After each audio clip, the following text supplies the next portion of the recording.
तो आज बात करते हैं फॉर्मूले के बारे में। अब तक हमने क्या किया, हाइब्रिडाइजेशन के ऑलमोस्ट सभी टॉपिक कवर कर लिए हैं। कुछ टॉपिक बच रहे हैं, उनको हम आगे कवर करते रहेंगे, ठीक है। तो आज अब तक हमने जितने भी एग्जाम्पल आपको कराए उनको हम चेक करेंगे कि क्या हमने जो आपको बताया वो सही था या नहीं था। उसको चेक करने का तरीका क्या है, फॉर्मूला। ठीक है, तो आज हम फॉर्मूले के ऊपर बात करेंगे। तो देखो यार, किसी भी कंपाउंड में सेंट्रल मेटल आइटम की हाइब्रिड स्टेट को हम Z से डिनोट करते हैं, ठीक है। और Z इक्वल होता है bond pair plus lone pair के, ठीक है। जैसे हम बात करें अमोनिया की, तो सबको मालूम है अमोनिया में नाइट्रोजन सेंट्रल मेटल आइटम होता है और जो 3 हाइड्रोजन से बॉन्ड बनाता है और नाइट्रोजन के पास एक लोन पेयर होता है। तो अगर हम कैलकुलेट करें फॉर्मूले से Z का वैल्यू नाइट्रोजन के लिए, मतलब क्यों, क्योंकि Z किसके लिए होता है, किसी कंपाउंड में सेंट्रल मेटल एटम के लिए, ठीक है। तो नाइट्रोजन ने कितने बॉन्ड पेयर बनाए हैं, एक, दो और तीन। नाइट्रोजन ने 3 बॉन्ड पेयर बनाए हैं और नाइट्रोजन के पास एक लोन पेयर है। टोटल मिलके क्या हुआ, 4 हुआ।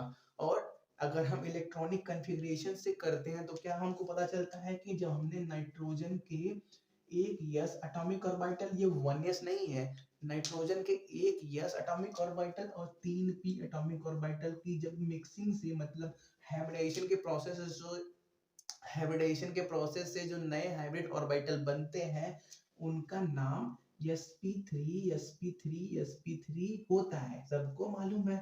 ये बना कैसे होगा, जब एक यस और 3 p एटॉमिक ऑर्बिटल मिले होंगे, मतलब टोटल जब 4 एटॉमिक ऑर्बिटल मिले होंगे तब क्या बना होगा, sp3 हाइब्रिड ऑर्बिटल बना होगा। तो देखो यार, यहाँ पे z का वैल्यू 4 आया, मतलब जब z का वैल्यू 4 आता है तो सेंट्रल मेटल आइटम का हाइब्रिड स्टेट होता है sp3। और जब हाइब्रिड स्टेट होता है sp3 तो ज्योमेट्री कैसा होता है, टेट्राहेड्रल।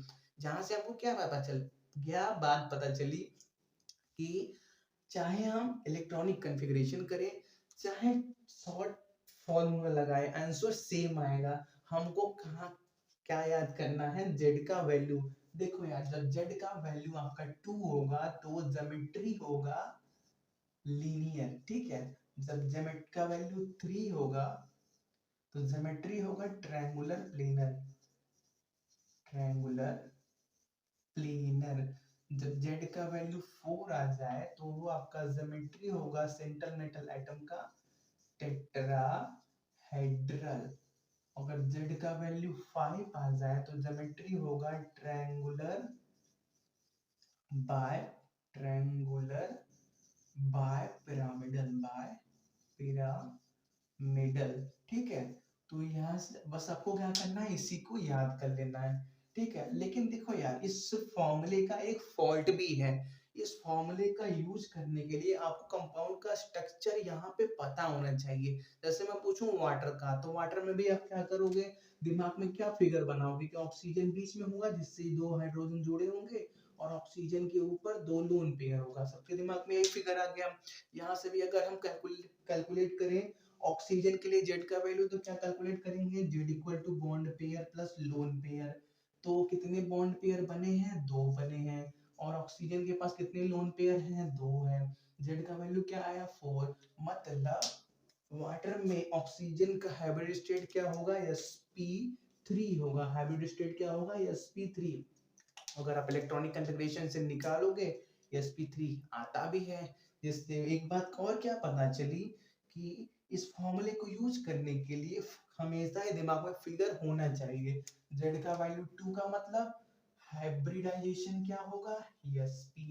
z का वैल्यू 3 का मतलब हाइब्रिडाइजेशन sp2। z का वैल्यू 4 का मतलब हाइब्रिडाइजेशन sp3। z का वैल्यू 5 का मतलब हाइब्रिडाइजेशन sp3d। हो गया। अब बात करते हैं ऐसे कंपाउंड की जिसका हम फिगर जनरली तो याद नहीं करते। जैसे मैं बोल दूं CO3 2-, इसका फिगर शायद ही बहुत लोग को याद है होगा, मैं तो याद नहीं करता। क्योंकि देखो यार, अगर एमसीक्यू में आया तो वहां पे टीचर को किससे मतलब है, आंसर से मतलब है। मैंने कैसे किया, उससे तो टीचर को मतलब है नहीं। एमसीक्यू में मैं क्या करूंगा, अपना जो फॉर्मूला है उसको लगा दूंगा। अगर लॉन्ग टर्म में आया तो क्या करेंगे, हम प्रोसीजर अपनाएंगे। कुछ टाइम जाने के बाद हमको खुद ही पता चल जाएगा कि हाँ का CO3 2 माइनस में जो भी सेंट्रल मेटल हो एटम होगा उसका हैबिट स्टेट ये होगा। देखो यार, पिछले क्लास में मैंने आपको एक और बात बताई थी। जब सिर्फ किसी कंपाउंड में दो आटम हो, यहाँ पे क्या है, एक कार्बन है और दूसरा आटम ऑक्सीजन है। वो दूसरी बात है कि यहाँ पे 3 ऑक्सीजन है, उसकी बात हम नहीं कर रहे, हम बात कर रहे हैं नंबर ऑफ डिफरेंट आटम की।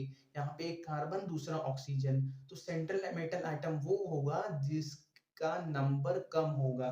कार्बन 1 है, ऑक्सीजन 3 है, तो मतलब कार्बन 1 जिसकी वजह से वो क्या बन गया, CO3 2 माइनस में सेंट्रल मेटल एटम बन गया। ठीक है, तो वहां पे अगर आपको शॉर्ट फॉर्मूला यूज करना है तो उसके लिए जेड का वैल्यू बदल जाता है, मतलब जेड को यूज करने का तरीका बदल जाता है। तो वहां पे जेड इक्वल होता है आपके, जेड इक्वल टू होता है half number of valence electron on central metal atom, central metal atom plus negative charge. अगर कंपाउंड के ऊपर कोई निगेटिव चार्ज होगा, जैसे यहाँ पे देखो 2 माइनस है, तो यहाँ पे हम यहाँ पे 2 रखेंगे।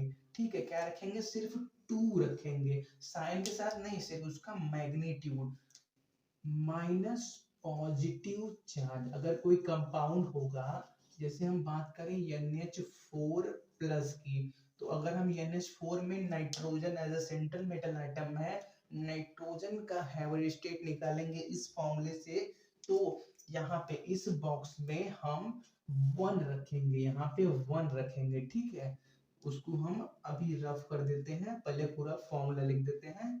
Z equal to half number of valence electron on central metal atom plus negative charge minus positive charge plus number of monovalent atom।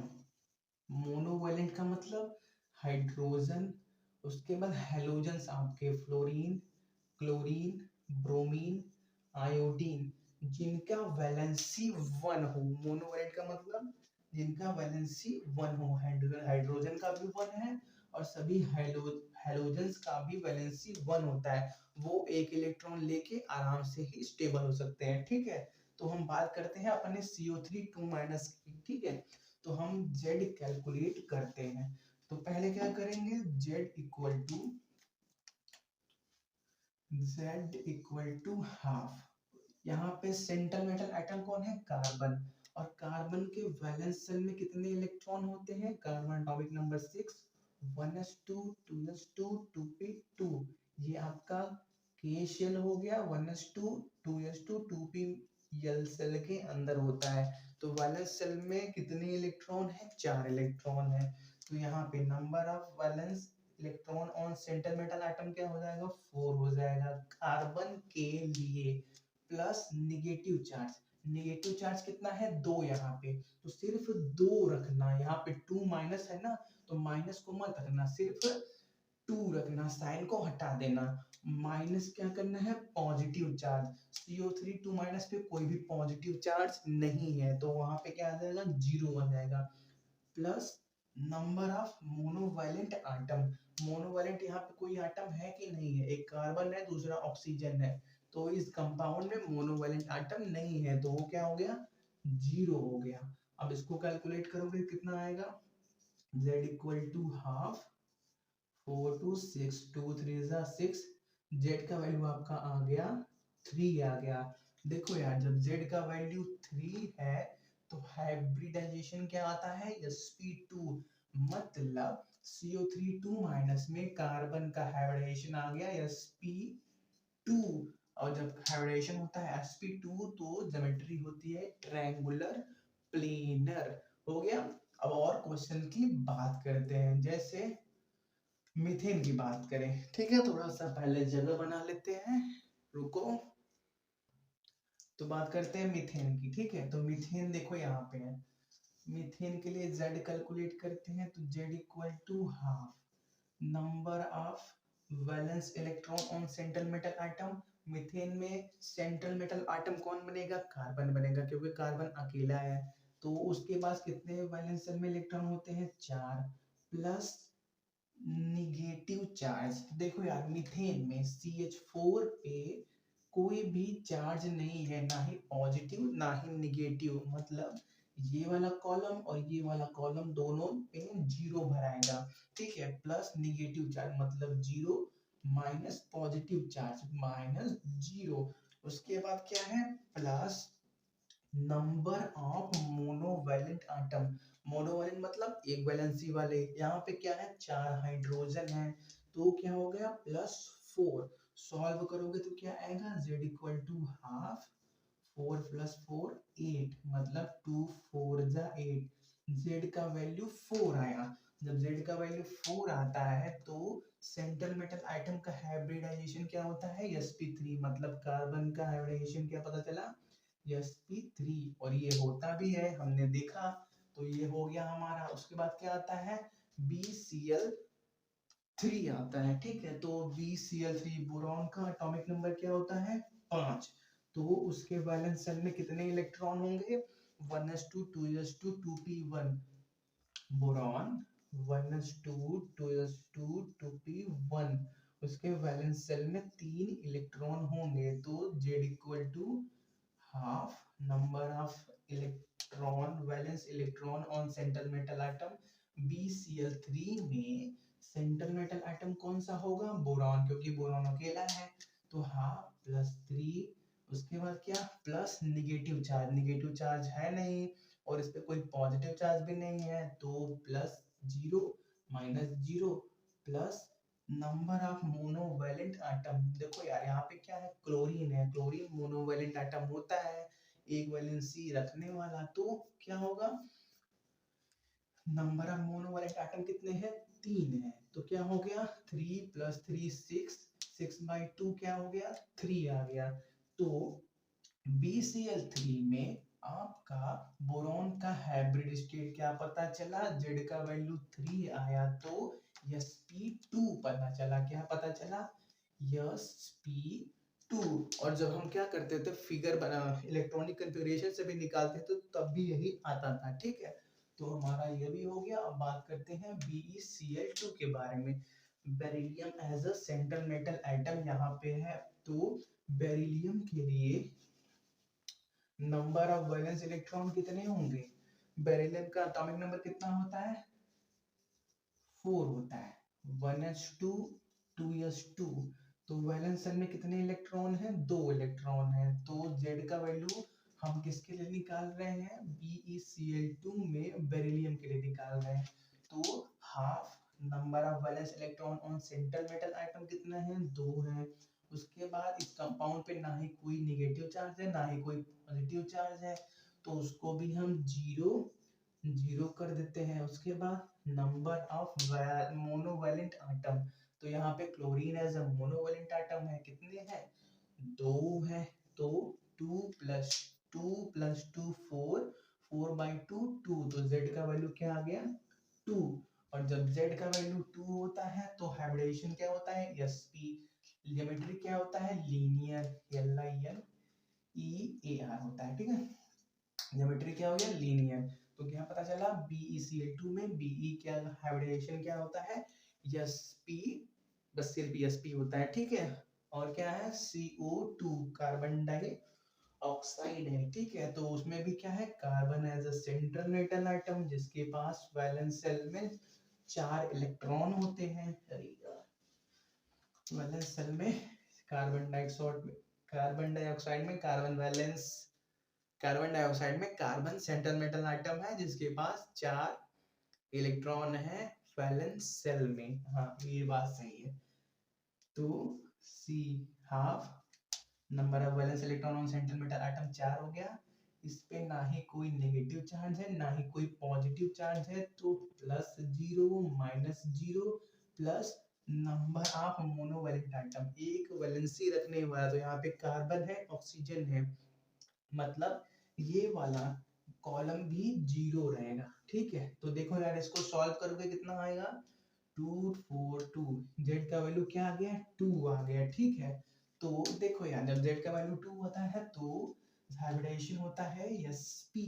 Compound कैसा होता है, कंपाउंड का ज्योमेट्री होता है लीनियर। तो कार्बन डाइऑक्साइड में कार्बन का हाइब्रिडेशन क्या पता चला, sp, और ज्योमेट्री लीनियर। ये हो गया, यहाँ तक नोट करो। अब और क्वेश्चन की बात करते हैं। चलो तो अब बात करते हैं SO3 के बारे में, ठीक है।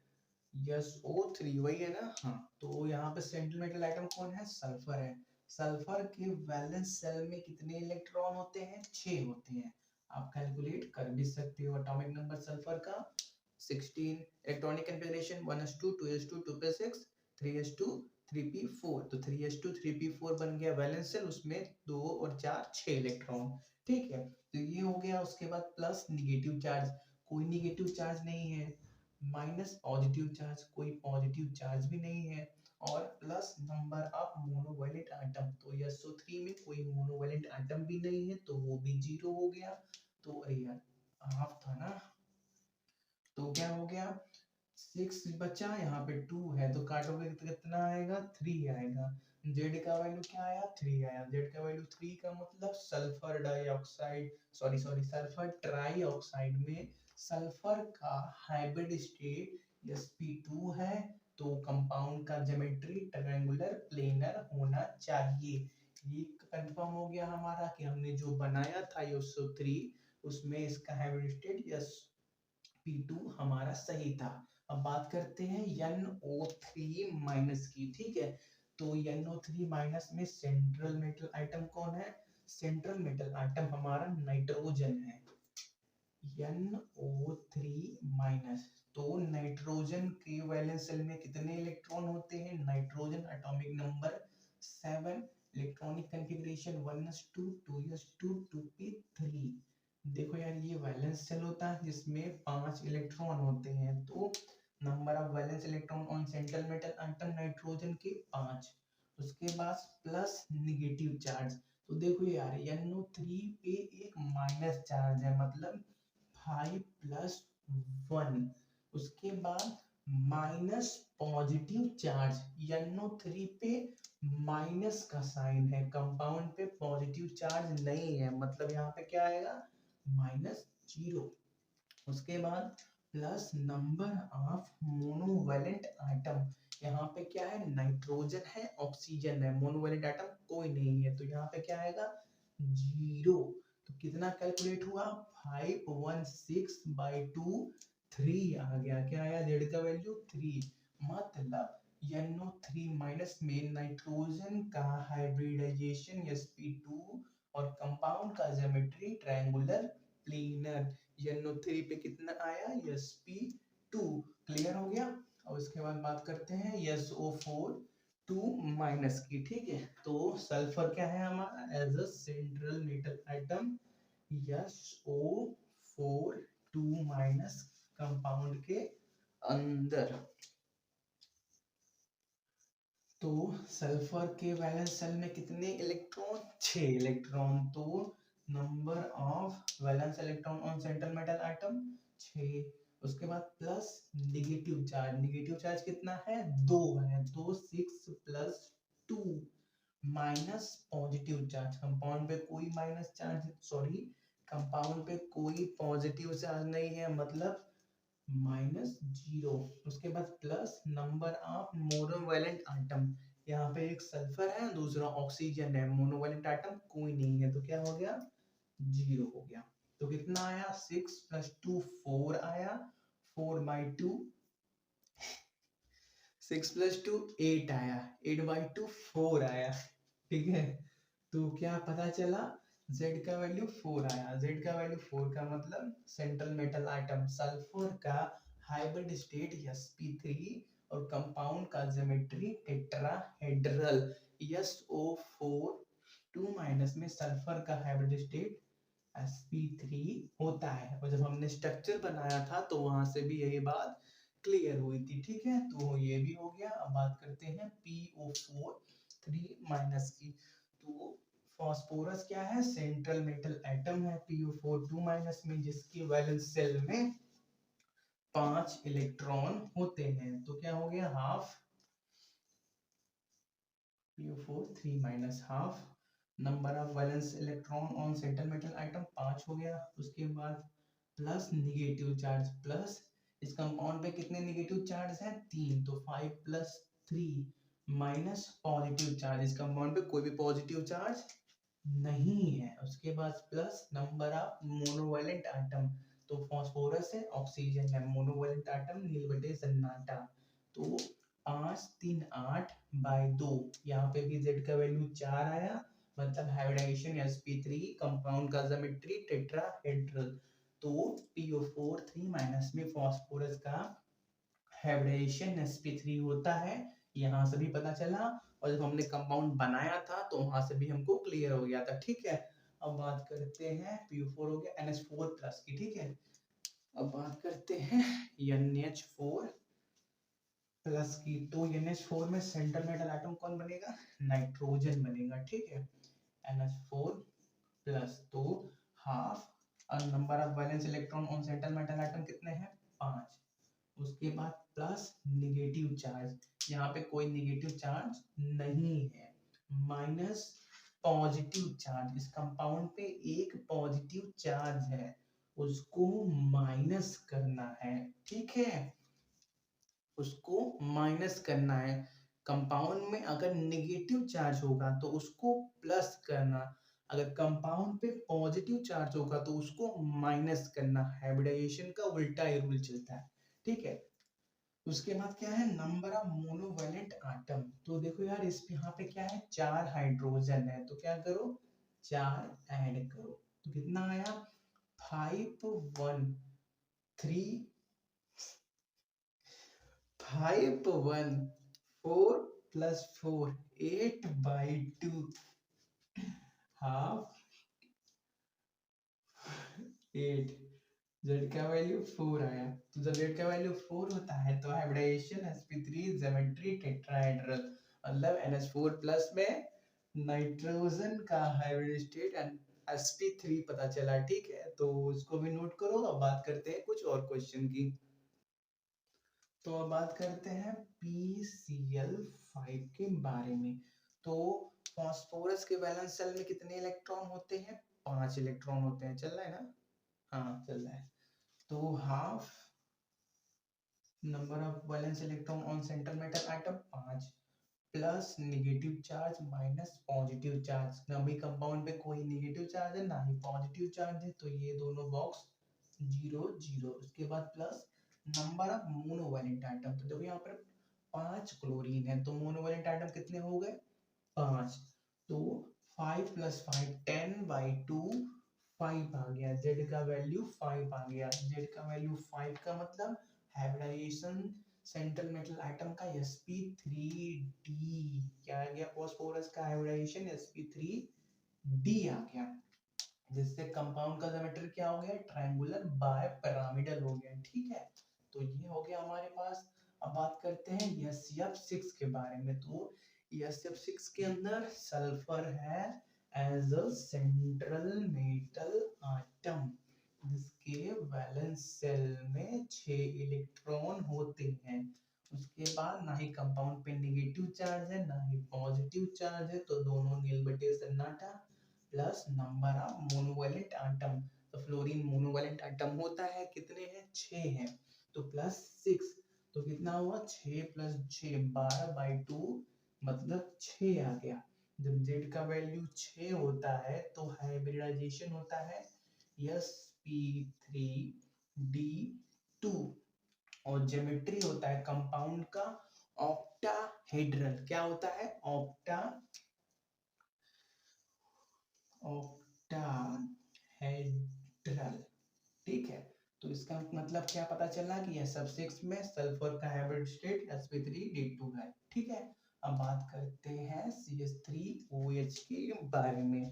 CH3OH में देखो यार यहाँ पे एक कार्बन है आटम, एक हाइड्रोजन आटम है और एक ऑक्सीजन भी आटम है, यहाँ पे 3 आटम प्रेजेंट है। ठीक है, तो यहाँ पे हम डायरेक्टली नहीं बोल सकते कि सेंट्रल मेटल एटम कौन होगा, फिर भी हमको CH3OH में इतना तो पता है कि carbon as a central metal atom होता है। ठीक है, तो क्या करते हैं half number of valence electron on central metal atom, तो कार्बन वैलेंस इलेक्ट्रॉन है, इसके सेंट्रल मेटल एटम में 4 इलेक्ट्रॉन होता है। उसके बाद क्या काउंट करना है, प्लस निगेटिव चार्ज, कंपाउंड पे कोई निगेटिव चार्ज नहीं है। उसके बाद माइनस पॉजिटिव चार्ज, इस कंपाउंड पे कोई पॉजिटिव चार्ज भी नहीं है। उसके बाद नंबर ऑफ मोनोवेलेंट एटम, तो देखो यार यहाँ पे कितने मोनोवेलेंट एटम हैं, कार्बन मोनोवेलेंट एटम नहीं है, ये तो सेंट्रल मेटल एटम है। 3 यहाँ पे हाइड्रोजन है, एक यहाँ पे हाइड्रोजन है, मतलब टोटल 4 मोनोवेलेंट एटम है। तो 4 प्लस 4 8 बाई 2 4 आ गया, Z का वैल्यू 4, मतलब CH3OH का, CH3OH में कार्बन का हाइब्रिड स्टेट sp3, जिससे ज्योमेट्री होता है टेट्राहेड्रल, किसमें, इस कंपाउंड का ज्योमेट्री होता है टेट्राहेड्रल। ठीक है, तो देखते हैं कुछ क्वेश्चन बचता है। CH3OH हो गया, और उसके बाद IF7 है, वो सब तो आप कर सकते हो। 2-3 क्वेश्चन लिख लो। IF7 में आयोडीन का हाइब्रिड स्टेट पता करना है। बस चलो इतना ही रहने दो। तो ये छोटी सी बात हो गई इस लेक्चर की। मिलते हैं नेक्स्ट वीडियो लेक्चर में कुछ और टॉपिक के साथ, तब तक के लिए all the very best, thanks for watching, have a nice day.